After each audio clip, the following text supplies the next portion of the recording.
BNP নেতা ইশরাক হোসেন বলেছেন, ঢাকা দক্ষিণ সিটি কর্পোরেশনের ভোটারদের স্বতঃস্ফূর্ত আন্দোলনকে ঘিরে স্থানীয় সরকার উপদেষ্টা আসিফ মাহমুদ সজীব ভুঁইয়া আপত্তিকর মন্তব্য করায় তাকে নগরবাসীর কাছে ক্ষমা চাইতে হবে।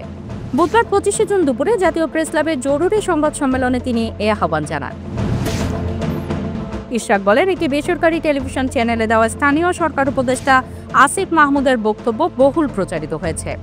সেখানে তিনি বেশ কয়েকটি আপত্তিকর কথা বলেছেন। আসিফ বলেছেন, বিএনপির এক নেতার ইন্ধনে ইশরাকের আন্দোলন হয়েছে।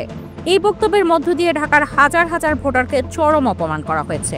দিনের পর দিন আন্দোলন করা ঢাকার এই জনগোষ্ঠীকে একটি বাক্য উচ্চারণের মধ্য দিয়ে নাগরিক থেকে পশুর মর্যাদায় নিয়ে যাওয়া হয়েছে। এটার জন্য তাকে অবশ্যই নাগরিকদের কাছে ক্ষমা চাইতে হবে। ইশরাক বলেন, আসিফ দাবি করেছে আমাকে মিসগাইড করা হয়েছে। এই বক্তব্যের মধ্য দিয়ে তিনি আমাকে হেয় করেছেন। ঢাকাবাসীর এই আন্দোলনকে এভাবে অপমান করায় তীব্র নিন্দা জানাচ্ছি। এই অবমাননা করার জন্য তাকে ক্ষমা চাওয়ার আহ্বান জানাচ্ছি।